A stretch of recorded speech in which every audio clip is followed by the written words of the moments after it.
apakah ya Kapolri dan juga institusi Polri mau berbenah diri atau enggak ya, mau kemudian membersihkan ya yang dikatakan dalam tanda kutip mafia-mafia di tubuh mereka mau dibersihkan enggak ya?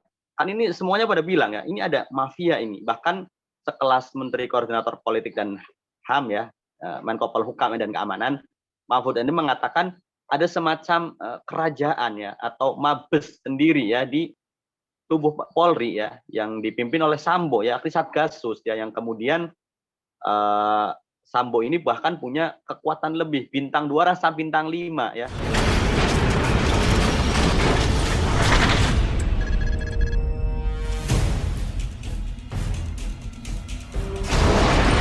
Oke, sekarang kita beralih ke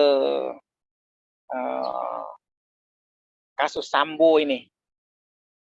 Agak-agak panas sih, ngeri-ngeri sedap sih kalau ngobrol ini soal ini. Kalau nyerempet sedikit salah, itu udah banyak sih yang korban ya ditangkap kan kena UUD.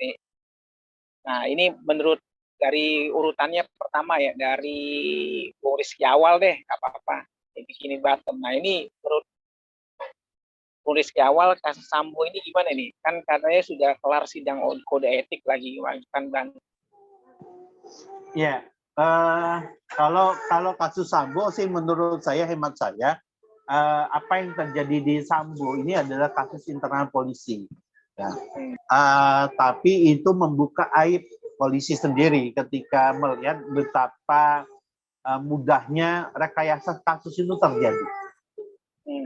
Nah, ini kan rekayasa kasus ya, bayangin ya, dari leveling jenderal yang itu bintang 2 itu bisa mempengaruhi opini publik seakan-akan Brigadir Joshua ini adalah orang yang tidak pantas dihormati, didukung, disematkan, bahkan ketika penguburannya pun tidak, penguburan perdananya itu tidak dilakukan dengan upacara kepolisian, upacara pemakaman kepolisian kan. Ketika digali ulang baru dilakukan upacara kepolisian kembali. Nah, artinya ini menjadi pembelajaran bagi polisi ya, polisi-polisi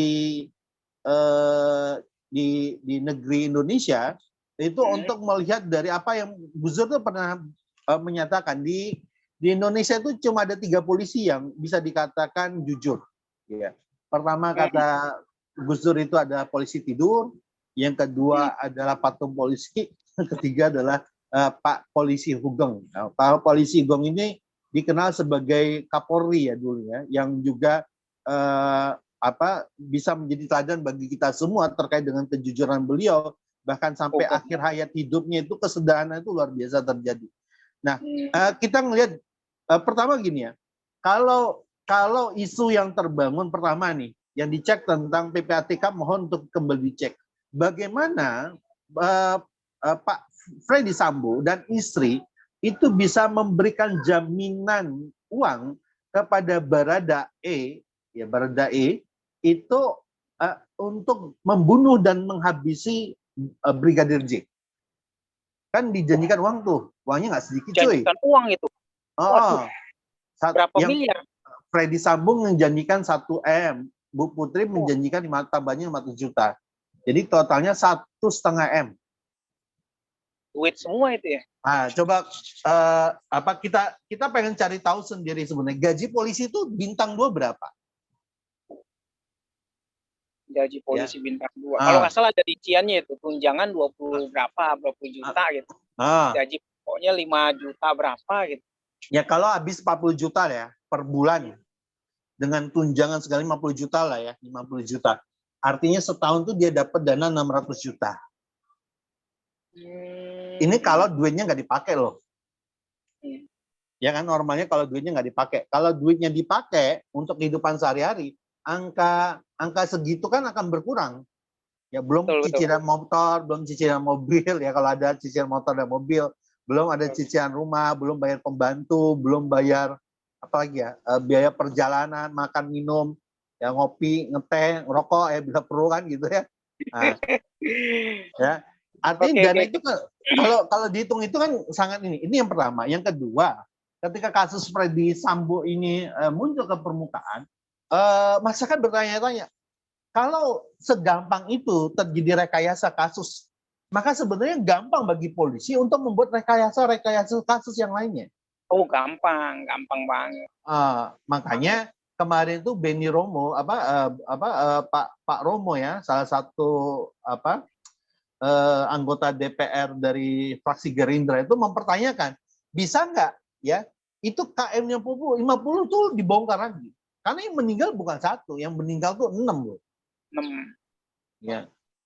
Dengan kasus pertama katanya rusaknya CCTV, bayangkan CCTV rusak serentak.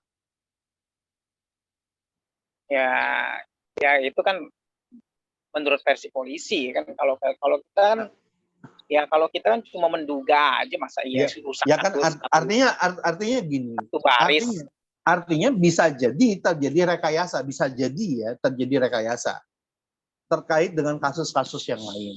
Artinya ini perlu ada evaluasi internal di tubuh Polri sendiri dan negara kita. Bagaimana kita bisa percaya kepada pemerintah dan pihak petugas hukum gitu. Nah, gitu betul. Nah, ini kalau kita sekarang coba beralih dengan Bung Avenger ini. Menurut Bung Avenger yang sering juga update dengan kasus Sambo, gimana itu Bung Avenger? Awas mukanya nanti udah di-tag nih. Hati-hati kalau ngomong ya. Gimana, Bung? Siap. Kadrun nih, hafalin Kadrun. Mukanya gampang ya. Diapalin ya. Gimana? Ngopi, tinggal ini aja nih, pakai baju ya kan, baju hitam, topeng hitam kayak Batman dah tuh. Tambah seru aja nih drakornya. Gimana? Kan kalau nggak salah seru aja dramanya nih, kata Bang Ustadz Rizky awal tadi, rekayasa kan. Nah, CCTV yang diungkap oleh Romo Sapi itu dan lain sebagainya ya kan kemarin di DPR itu tidak menyentuh substansinya. Substansinya itu sudah dibongkar sama Aiman Kompas TV. Jadi Aiman ini dan juga narasi newsroom itu, Mata Najwa itu ya kalau nggak salah, CCTV yang ditemukan ini diyakini telah diedit. Waduh. Udah gitu konfirmasi lagi dari pengacaranya Brigadir J, ya kan, Kamarudin Simanjuntak, emang bener diduga, bukan nuduh, diduga diedit. Nah, ada tuh soal rincian-rincian detail-detailnya CCTV yang diedit itu ya kan. Sebenarnya mudah sih untuk melacaknya, mudah sekali. Mungkin itu juga sebabnya bisa jadi diduga kuat baru ketemu CCTV-nya kan, sebelumnya nggak ada katanya, kesabar geledek lah, inilah hilang lah, rusak lah, tiba-tiba dari sekian itu kan jedanya lama tuh, waktunya lama, jedanya berapa tuh kira-kira, ada hampir 2 minggu lah. Dan mungkin juga ini sebabnya akhir-akhir ini banyak keluhan bahwa CCTV ini diedit, diduga kuat, ya kan? Tapi udah ada pernyataan gitu bahwa CCTV-nya hilang, kena geledek, kok ya, tapi bisa muncul lagi gitu ya? Muncul lagi. Nah itulah makhluk mati aja dalam tanda kutip, CCTV makhluk mati kan, itu bisa diedit, apalagi makhluk hidup bisa juga rekayasa. Ya masih lumayan lah, masih lumayan lah soal CCTV Brigadir J ini ketemu daripada CCTV KM50 ya kan. Sampai-sampai Bang Edi Mulyadi yang hari ini di dalam penjara kan, diduga kriminalisasi kan, bongkar KM50 itu rest areanya kan. Sampai kayak begitunya, saking paniknya. Panik lah, ada yang panik, masa enggak? Bang Edi sampai hadir ya waktu itu ya di KM50. Iya, sampai hadir terjun di lapangan. Enggak kayak kita kan, paling rebahan doang, ngeliatin nonton di YouTube. Baik, sekarang kita beralih. Dikit lagi. Nah, jadi gini, Tat, benang merahnya. Halo, tunggu dulu. Itu benang merah ya. Soalnya kalau kelamaan takut itu yang nonton pada ini semua, baperan semua. Oke, lanjut. Dikit lagi benang merahnya nih, closing. Jadi kasus polisi, tembak polisi aja penuh drama kayak gini. Diduga penuh rekayasa begini. Bagaimana dengan kasus Ustadz Maher atau Wilibi almarhum? Bagaimana dengan kasus Habib Rizik, Habib Bahar, kasus Haji Munarman? Bagaimana dengan kasus Bang Edi? Bagaimana dengan kasus-kasus lainnya? Inilah krisis keadilan, bukti nyata di negeri ini, darurat kebohongan dan juga krisis keadilan. Padahal Islam sudah menawarkan solusi bahwa keadilan adalah mutlak, bersumber dari yang maha adil dan maha sempurna. Udah tegakkan aja syariat Islam secara kafah agar keadilan murni milik Allah Subhanahu wa taala ini benar-benar terwujud di ini kayaknya bakal capres ini, bakal capres ini. Benar terwujud. Iya, tapi kan ini katanya negara Pancasila. Maksudnya paham-paham lain ya ntar dulu gitu. Bung Avenger cocok ini untuk jadi capres ini. Berikutnya. Nah, makanya itu negara Pancasila kan dasar-dasar negara Pancasila ketuhanan yang Maha Esa itu kan prinsip-prinsip Islam. Prinsip Islam itu kan aturan yang maha adil. Nggak mungkin keadilan versi yang lain. tapi kan sekarang kan sistem Islam kan belum diterapkan itu kan sekarang masih ada Pancasila. Nah itu ya kita hormati dulu kan ada Pancasila, ada prinsip Islam juga di situ. Betul, ada prinsip Islam betul. Tapi kan yang nonton ini suka baperan gitu. Bung Ardi. Iya gimana kan? Saya pengen tahu nih, Bung Ardi kok ngomong bener begini, jangan-jangan mau persiapan 2024 nih dia. Kemarin kan ada yang gebrak meja, ntar gebrak studio. Bung Avenger kira-kira bakal ditawar jadi menteri apa ini? Kira-kira ini. Menteri luar angkasa aja, kan enak jadi menteri luar angkasa, nggak diaudit. Dia paling cocok itu menteri kelautan. Jangan. Ada Bu Susi nanti. Ada Bu Susi. Lanjut ke Bung Udin. Mana Bung Udin? Monitor Bung Udin. Cek ya. Siap. Mana nggak ada gambarnya nih Bung Udin nih. Bung Udin udah menghilang apa janji? Oh, gendong anak dia rupanya ya. Udah punya anak Bung Udin ya? Baru semenit udah jadi itu anaknya. Baik, Bung Udin gimana? Jadi semenit. Kita masuk ke perihal kasus Sambo ini yang lagi panas nih Bung Udin. Tadi barusan Bung Rizky awal komentar tentang rekayasa dan juga Bung Avenger juga menduga ada beberapa CCTV yang memang sudah diedit. Nah itu bagaimana ini Bung Udin? Ya memang kan dari awal kasus ini kan memang penuh kejanggalan ya. Dari mulai press release ya yang dilakukan oleh Brigjen Andi Ramadan juga Kapolres Jakarta Selatan ya, Brigjen Ahmad Ramadan ya waktu itu Karopemnas Polda Jakarta Polda Metro Jaya itu kan sudah penuh kejanggalan ya, hingga kemudian banyak tadi di sini bertanya ya, mulai dari kejadian yang tanggal 8 Juli kemudian baru diumumkan tanggal 11 Juli artinya sudah terlewat kurang lebih 3 hari ya, kemudian baru diumumkan. Kemudian banyak sekali kejanggalan mulai dari tembak menembak. Ini hebat banget nih orang si Baradae ya. Si Brigadir J nembak sampai 7 kali nggak kena, tapi dia nembak 5 kali langsung kena semua ya, kan aneh itu. Kemudian dan akhirnya terbongkarlah semuanya. Jadi sebenarnya dari kasus ini kalau mau ya, apakah ya Kapolri dan juga institusi Polri mau berbenah diri atau enggak ya, mau kemudian membersihkan ya yang dikatakan dalam tanda kutip mafia-mafia di tubuh mereka, mau dibersihkan enggak ya? Kan ini semuanya pada bilang ya, ini ada mafia ini. Bahkan sekelas Menteri Koordinator Politik dan HAM ya, Menko Polhukam dan Keamanan, Mahfud MD mengatakan ada semacam kerajaan ya atau mabes sendiri ya di tubuh Polri ya yang dipimpin oleh Sambo ya, Satgasus ya, yang kemudian Sambo ini bahkan punya kekuatan lebih, bintang 2 rasa bintang 5 ya. Bintang 3 aja takut sama Sambo ya. Jadi kan agak aneh nih kalau kemudian Polri tidak mau berbenah ya. Dan yang lucu lagi kan hari ini Sambo ini kan mengajukan banding ya dari komisi sidang etik yang kemarin diputuskan bahwa pemberhentian dengan tidak hormat ya, dengan kemudian melakukan banding ke tingkat yang lebih tinggi.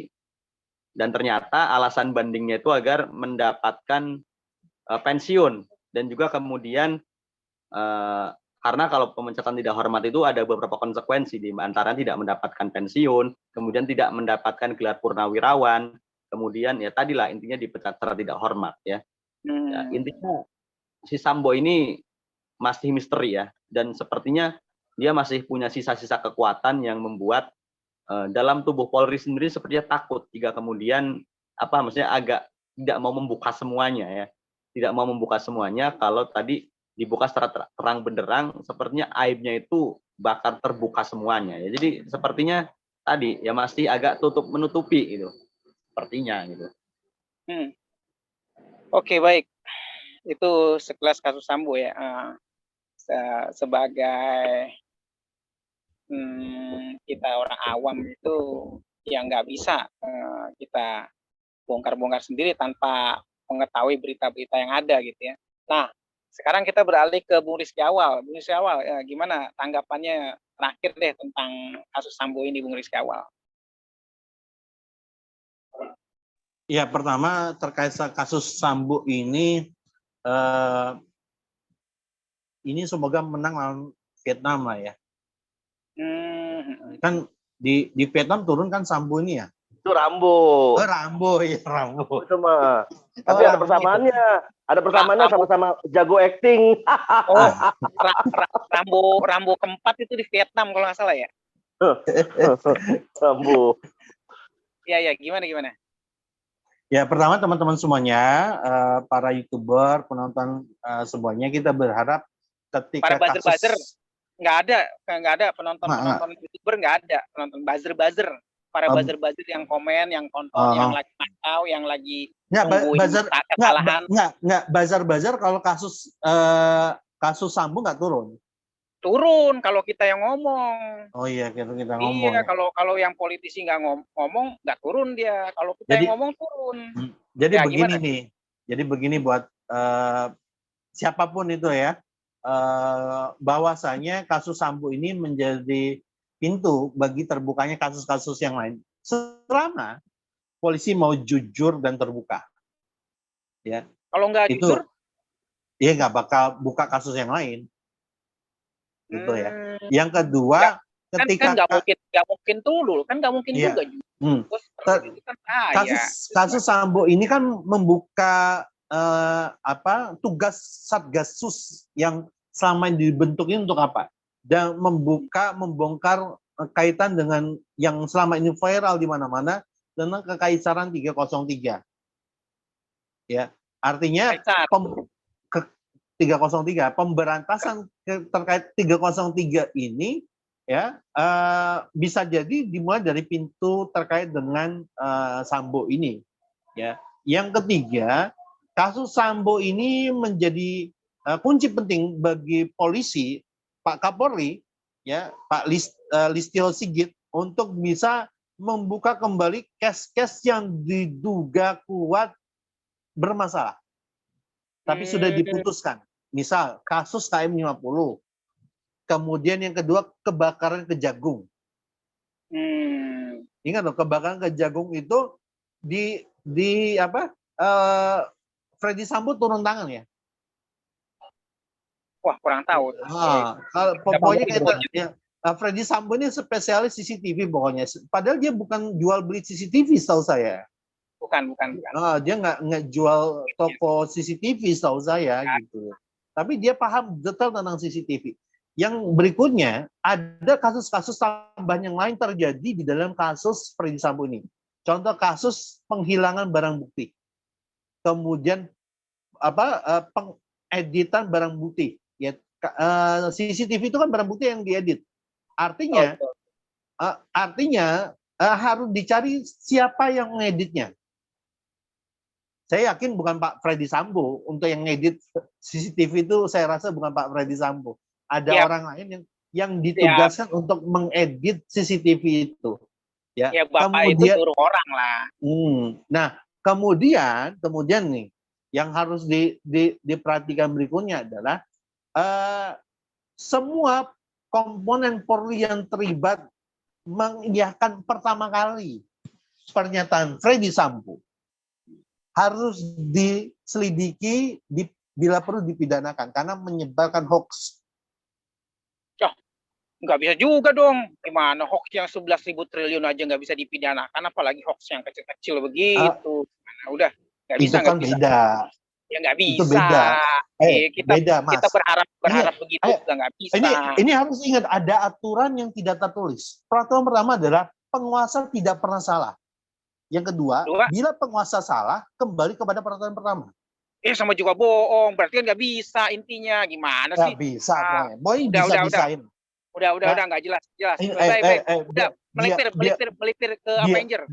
Biar komisaris bisa didapat ini. Nggak bisa. Gimana sih? Justru kalau ngomong kayak gitu komisaris nggak dapet. Atau jabatan menteri, wamen, wakil menteri milenial. Nggak bisa. Nggak bisa gimana nih ya? Sudahlah, saya tutup dulu ya pembicaraan kalau begitu. Ya silakan ke Avenger ya, Avenger. Silakan. Lanjut Avenger. Bung Avenger monitor. Ya, siap. Monitor. Terakhir nih, ini kan barusan Bung Rizky Awal ini kayaknya statementnya ini berniat mengincar posisi wamen, posisi menteri atau posisi jabatan strategis lah. Tapi posisi saya rasa sih agak sulit karena pertama juga statementnya juga agak kurang mendukung ya. Kedua juga ya begitu ya, wajah agak kurang cocok. Ya. Good looking. Gimana kalau Bung Avenger ini? Apa ada niatan juga atau tentang statement tentang Sambo ini? Closing statement buat Sambo ini gimana? Ya, closingnya gini sedikit aja, nggak usah lama-lama. Ntar bosen lagi nanya dulu. Bukan bosen juga. Ntar kalau salah juga kan yang baper-baper banyak laporin ntar. Gimana? Iya. Jadi Sambo ini mau mundur kek, Sambo mau dipecat kek, mau banding kek, dan lain sebagainya, preketek, terserah lah, itu urusan dia, suka-suka dia lah. Jangan seneng dulu, yang penting ketika Sambo ini tidak lagi jadi kadipropam, yang penting di situ poinnya. Kenapa? Karena bisa jadi diduga kuat orang di belakang Sambo itu, dia itu masih eksis. Nah, siapa tuh orangnya? Bukan tidak mungkin akan muncul Sambo berikutnya, ya kan? Bukan tidak mungkin Kadif Propam yang baru sekarang, Sahar Diantono yang punya jejak digital tentang kasusnya Habib Bahar, bisa jadi Sambo berikutnya. Bisa jadi. Diduga Sambo berikutnya. Itulah di dalam sistem yang mengabaikan syariat Allah Subhanahu wa taala, semua hal yang tidak pasti menjadi pasti. Mantap. Semua hal yang mungkin menjadi tidak mungkin. Capres masa semua depan hal yang mustahil jadi terlaksana. Begitu. Betul kata Bung Rizky Awal ini. Yang tadi Bung Rizky Awal berniat untuk mencari posisi menteri, wamen atau sebagainya. Wah, kalau yang ini lebih tinggi lagi jabatannya. Presiden. Capres. Oke. Capres. Baik. Itu cukup segitu ya. Kita beralih ke Udin nih. Closing statementnya Udin. Tolong anaknya disusuin dulu biar nggak berisik. Gimana? Susuin apa? Susuin darah. Udah. Kalau mau gimana? Itu ada kursi yang lagi digoyang itu. Kursi ketua umum P3. Ya silahkan ya bagi yang mau mencalonkan. Kursi apa? Enggak, kursi apa tadi? Ketua umum P3. P3 lagi digoyang. Gara-gara atau amplop Kiai. Amplop Kiai, ya. Amplop Kiai, oke. Tradisi Jadi itu, gimana tradisi. Closing statementnya Bung Udin terhadap kasus Sambo ini? Ya ini tadi masalahnya udah mulai panas ini udara ini, kita di situ kan juga udah mulai panas ini kan, takut ada yang aneh-aneh lewat kan nggak enak. Gimana Bung Udin? Tukang gendol. Sambo ini mau dibuka semua nggak nih Polri ya? Jadi mulai dari yang tadi yang sudah beredar ya, yang konsorsium 303, kemudian diduga keterlibatannya itu dalam backing judi online dan bisnis-bisnis lainnya, dan yang terpenting tadi Satgasus Merah Putih itu ya tadi harus diaudit ya, yang dibentuk oleh Kapolri. Diaudit keren. Tahun 2016 ya.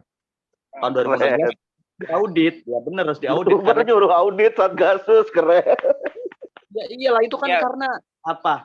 Dia kan kewenangannya bisa seluruh kasus-kasus yang ada di wilayah hukum Republik Indonesia yang tadi ada yang bisa ditangani Satgasus kan diambil oleh Satgasus ya, dan itu transaksinya kan transaksi yang penggelapan, kemudian judi narkoba. Diduga. Ya itu kan memang kasus-kasus besar itu bisa tangani Satgasus. Berarti dan itu kan Satgasus ini kan apa namanya non struktural ya, lembaga yang struktural. Jadi harusnya tanggung jawabnya itu harus diaudit ya selama ini tuh bagaimana.